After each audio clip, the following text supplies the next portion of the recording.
The Raven. Once, upon a midnight dreary, while I pondered weak and weary over many a quaint and curious volume of forgotten lore, while I nodded, nearly napping, suddenly there came a tapping, as of someone gently rapping at my chamber door. "'Tis some visitor," I muttered, tapping at my chamber door, "only this and nothing more." Ah, distinctly I remember it was in the bleak December, and each dying ember wrought its ghost upon the floor. Eagerly I wished the morrow. Vainly I had sought to borrow from my book's surcease of sorrow. Sorrow? For the lost Lenore, for the rare and radiant maiden whom the angels name Lenore. Nameless here forevermore. And the silken, sad, uncertain rustling of each purple curtain thrilled me, filled me with fantastic terrors never felt before, so that now, to still the beating of my heart, I stood repeating, "'Tis some visitor entreating entrance at my chamber door, some late-night visitor entreating entrance at my chamber door, this it is, and nothing more." Presently my soul grew stronger. Hesitating then no longer, "Sir," said I, or "Madam, truly your forgiveness I implore, but the fact is I was napping, and so gently you came rapping, and so faintly you came tapping at my chamber door, that I scarce was sure I heard you. Here I opened wide the door. Darkness there, and nothing more. Deep into that darkness peering, long I stood there, wondering, fearing, doubting, dreaming dreams no mortal ever dared to dream before. But the silence was unbroken, and the stillness gave no token, and the only word there spoken was the whispered word, "Lenore?" This I whispered, and an echo murmured back the word, "Lenore." Merely this, and nothing more. Back into the chamber turning, all my soul within me burning, soon again I heard a tapping somewhat louder than before. "Surely," said I, "surely that is something at my window lattice. Let me see then what thereat is, and this mystery explore. Let my heart be still a moment, and this mystery explore. 'Tis the wind and nothing more."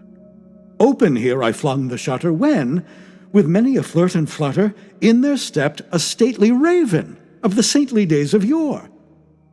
Not the least obeisance made he, not a minute stopped or stayed he, but, with mien of lord or lady, perched above my chamber door, perched upon a bust of Pallas, just above my chamber door, perched and sat, and nothing more. Then this ebony bird, beguiling my sad fancy into smiling by the grave and stern decorum of the countenance it wore, "Though thy crest be shorn and shaven, thou," I said, "art sure no craven, ghastly grim and ancient raven, wandering from the nightly shore. Tell me what thy lordly name is on the night's Plutonian shore." Quoth the raven, "Nevermore." Much I marveled this ungainly fowl to hear discourse so plainly, though its answer little meaning, little relevancy bore. For we cannot help agreeing that no living human being ever yet was blessed with seeing bird above his chamber door, bird or beast, upon the sculptured bust above his chamber door, with such a name as Nevermore. But the raven, sitting lonely on the placid bust, spoke only that one word, as if his soul in that one word he did outpour.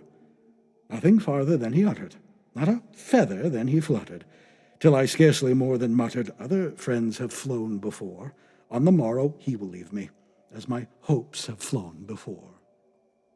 Then the bird said, "Nevermore."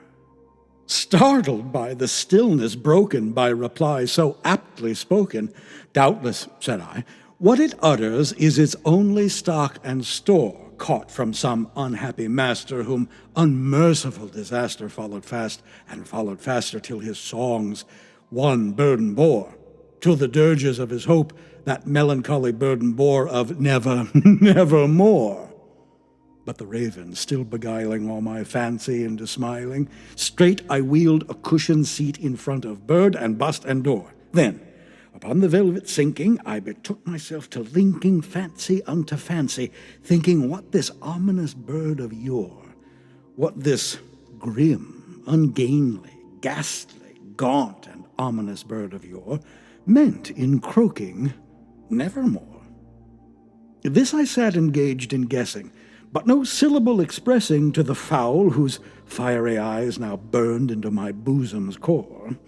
This and more I sat divining, with my head at ease reclining on the cushion's velvet lining that the lamplight gloated o'er, but whose velvet violet lining, with the lamplight gloating o'er, she shall press, nevermore. Then methought the air grew denser, perfumed from some unseen censer, swung by seraphim whose footfalls tinkled on the tufted floor.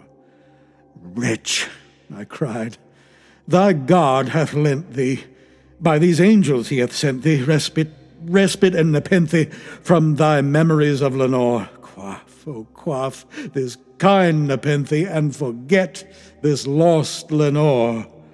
Quoth the raven, "Nevermore."